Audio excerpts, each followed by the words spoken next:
Good morning. Good morning, everyone.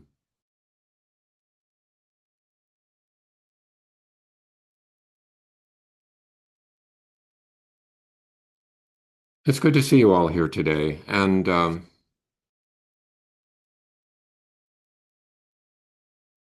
today we'll be discussing another section of the Platform Sutra, the life and teachings of Wei Neng. So when back in the day, when there were Sunday services at the Missouri Zen Center, the first time I attended, I was surprised to encounter a chant about repentance. I thought, wait a minute, this is a Zen Buddhist place. Why are we talking about something that reminds me of my distant Southern Baptist childhood? But I came to learn that repentance is an important part of Buddhist practice. And Wei Neng addresses that in this short section today, which I'll read.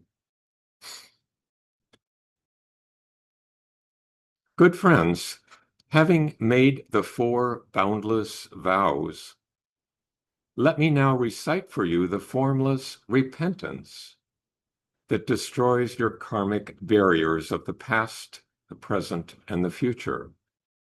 The Master said, good friends, may past, present, and future thoughts, may thought after thought not be corrupted by delusion.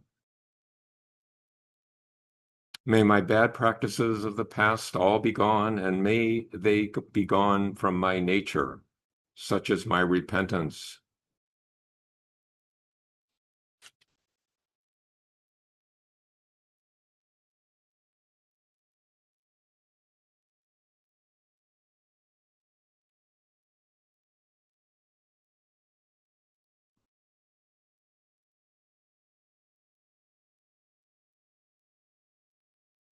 May past, present, and future thoughts, may thought after thought not be corrupted by ignorance. May my deceitful thoughts of the past be gone, and may they never occur again. Such is the repentance of my nature. May past, present, and future thoughts, may thought after thought not be corrupted by envy. May my envious thoughts of the past be gone, and may they be gone from my nature. Such is my repentance. And then he instructs his disciples to recite that 3 times. He goes on, good friends, what does repentance mean? Repentance means to be aware of past misdeeds and not to commit them again for the rest of your life. Unless bad practices are forever removed from your mind, reciting this before Buddhas won't help you. In this Dharma teaching of mine, repentance means to stop once and for all. So, repentance, kind of as I alluded to, kind of a loaded term in our culture. There are a number of terms that are used uh, often interchangeably, but they do have different colors of meaning. The terms guilt, shame, contrition, remorse, repentance. We're often not real careful about which term we use. And there is overlap, clearly, and there's also some controversy about what the limits of what each one means, the particular meaning that each word carries with it. But guilt also often implies that there has been some harmful action, and that as a result, it sort of implies that the actor is a bad person. So it's very personal. It tends to point back to the self. Shame, on the other hand, is a more social term. It has to do with esteem, reputation, how others view what was done and the person who did them.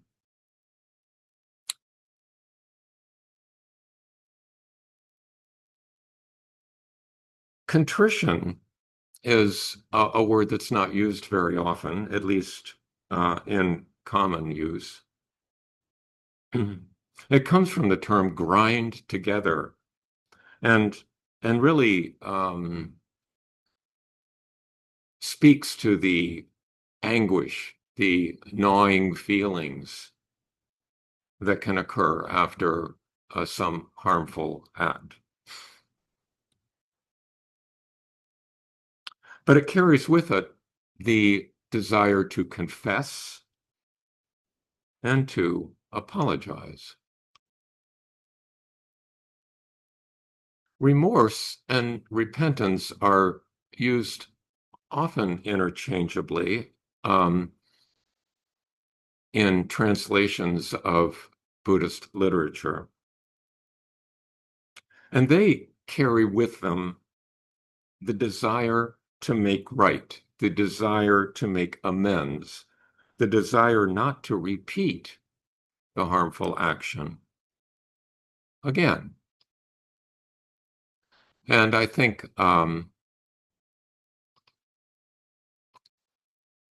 Wei Ning highlighted this in the reading that I just read.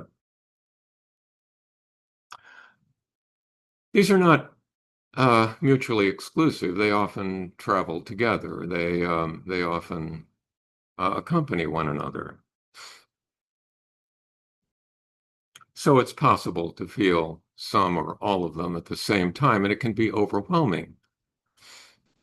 I remember my first experience, at least the first one I remember clearly,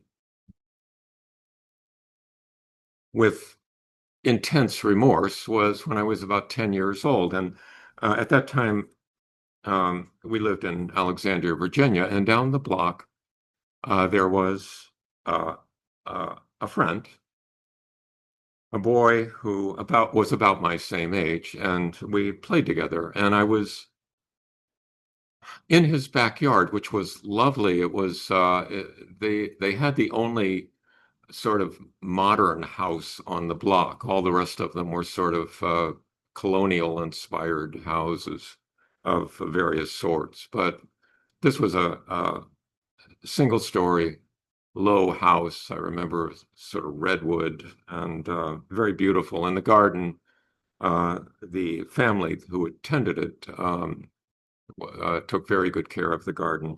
The woman, the mother of the friend was, I think, from Austria, and she had an accent and was very charming, and she always gave us cookies. So it was a highly valued relationship. But I was in the backyard with her son, and we were wrestling, as boys are wont to do at that age.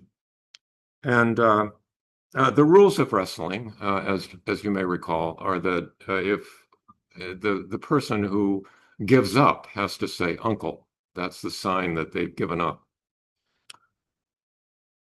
Well, I was a little bit larger than the other boy, and not being especially skilled at wrestling, but I was able to sort of get the better of him and was trying to get him to say uncle by sort of sitting on his chest. And he would just refuse to say uncle. So his mother came out in the yard and was scolding me and saying, "What are you doing? I want you to go home right now." And I was I just felt this intense shame and left and never did have the same relationship with that family. And curiously, situations being as they were, it was really the last time I engaged in any kind of physical altercation with anyone.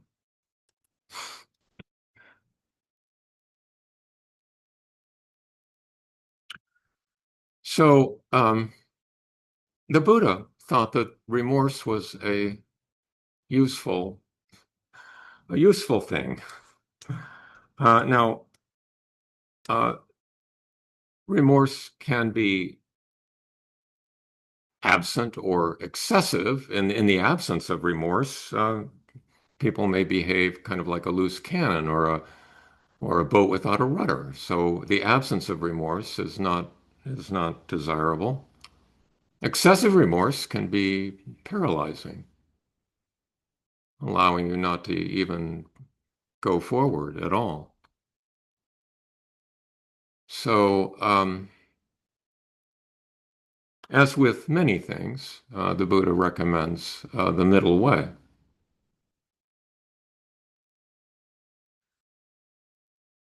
But dealing with remorse can be difficult, and there is a early sutta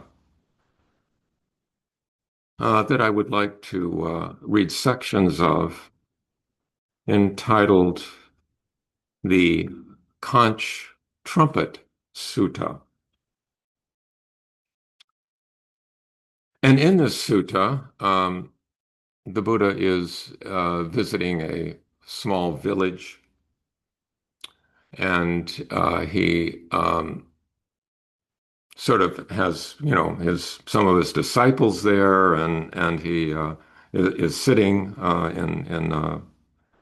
in a open space, and the headman, the chief, or I guess the mayor, or whatever we would call him now, of the village, comes comes and bows to him and sits at his side. Now, by this time, the Buddha was well known as a great teacher, so people would often do this as an indication that they wanted to exchange ideas with the Buddha.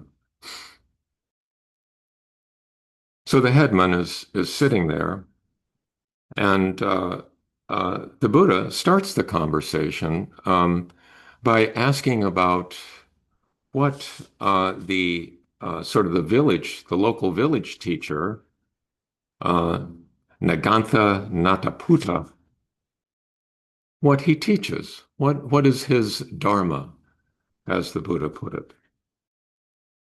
And this headman responds, he teaches this. All those who take life are destined for a state of deprivation, are destined for hell. All those who steal are destined for a state of deprivation, are destined for hell. Likewise, all those who indulge in illicit sex, all those who tell lies are destined for a state of deprivation, are destined for hell. Um, Now, at that time, when there was almost universal belief in rebirth, they were talking literally about going into the hell realm after death as punishment for these infractions, for these harmful acts. So the Buddha listens to this, and then he responds, and as is often the case, he's talking about himself in the third person. There is the case, headman, where a Tathagata appears in the world worthy and rightly self-awakened, consummate in clear knowing and conduct, well gone, a knower of the cosmos, unexcelled trainer of those to be tamed, teacher of human and divine beings, awakened, blessed. He, in various ways, criticizes and censures the taking of life and says, abstain from taking life. He criticizes and censures stealing and says, abstain from stealing. He criticizes and censures indulging in illicit sex and says, abstain from indulging in illicit sex. And likewise, he criticizes and censures the telling of lies. A disciple has faith in that teacher and reflects. The Blessed One, in a variety of ways, criticizes and censures the taking of life and says, abstain from taking of life. There are living beings that I have killed to a greater or lesser extent. That was not right. That was not good. But I became remorseful for that reason. That evil deed of mine will not be undone. So reflecting this, he abandons right then and there the taking of life, and in the future refrains from taking life. This is how there comes to be the abstaining, the abandoning of that evil deed. This is how there comes to be the transcending of that evil deed. Having abandoned the taking of life, he refrains from taking life. Having abandoned stealing, he refrains from stealing. Having abandoned illicit sex, he refrains from illicit sex. And having abandoned lies, he refrains from lies. Having abandoned divisive speech, he refrains from divisive speech. Having abandoned harsh speech, he refrains from harsh speech. Having abandoned idle chatter, he refrains from idle chatter. And having abandoned covetousness, he refrains from covetousness. Having abandoned ill will and anger, he becomes one with a mind of no ill will. Having abandoned wrong views, he becomes one who has right views. That disciple of the Noble One, Headman, thus devoid of covetousness, devoid of ill will, unbewildered, alert, mindful, keeps pervading the first direction with an awareness imbued with goodwill. Likewise the second, likewise the third, likewise the fourth, thus above, below, and all around everywhere in its entirety. He keeps pervading the all-encompassing cosmos with an awareness imbued with goodwill, abundant, expansive, immeasurable, without hostility, without ill will, just as a strong conch trumpet blower can notify the four directions without any difficulty. In the same way, when the awareness release through goodwill is thus developed, thus pursued, any deed done to a limited extent no longer remains there, no longer stays there.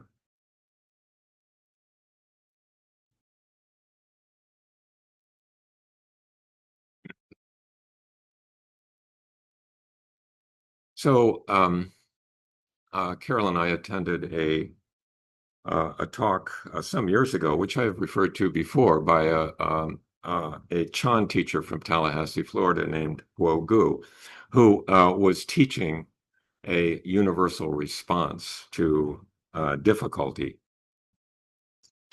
And he phrased it this way, very simply: face it, accept it, respond to it, and let it go. And in this case of having performed some harmful act, the facing it would be not denying it. The accepting would be accepting responsibility to the extent that one was responsible. Responding to it would be making amends if possible and not repeating the harmful act in the future. And letting it go, as the Buddha would suggest here, can be addressed with a spirit of goodwill, of metta, pervading everywhere.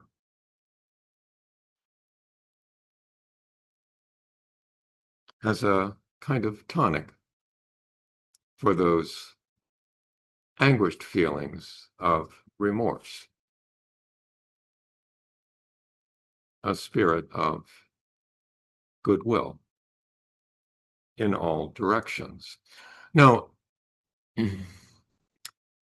repentance is not a once and done thing. Actually, in early Buddhist practice and persisting to this time, in some temples, they have every fortnight a ritual of repentance, where certain chants are repeated, and then the um, the monks are invited to, instructed to actually um, confess any of their violations of the precepts to the group, with the expectation that they will make a sincere effort never to repeat those infractions again.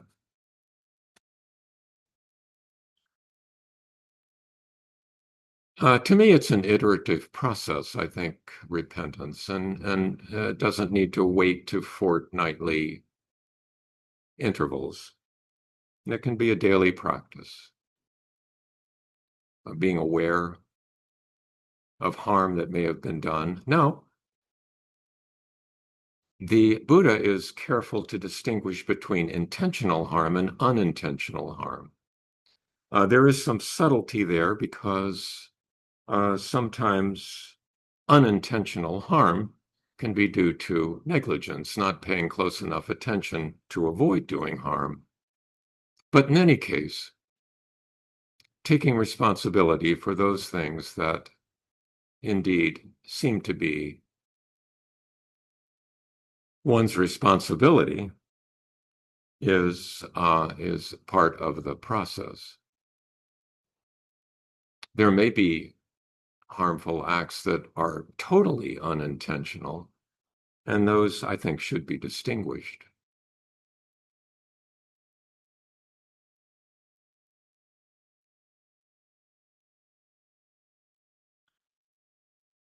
So,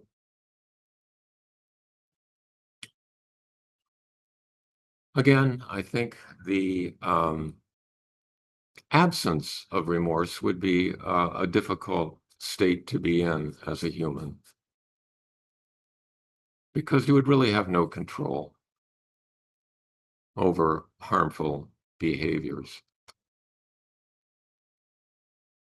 Excessive remorse, as I alluded to, I think is paralyzing. So finding that middle way, practicing repentance regularly, is what is recommended by the Buddha. And he offers metta, pervading goodwill, as a tool, as a skill that can be used to assuage remorse and to help actually with avoiding harmful behaviors recurring repeatedly.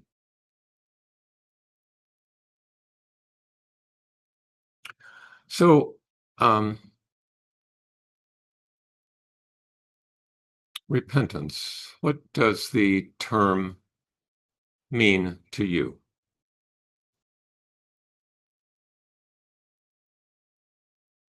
And how do you deal with situations that have aroused remorse? I'll leave you with those questions and any discussion you want to engage in regarding these readings, and we'll go into breakout rooms. Thank you very much for listening today.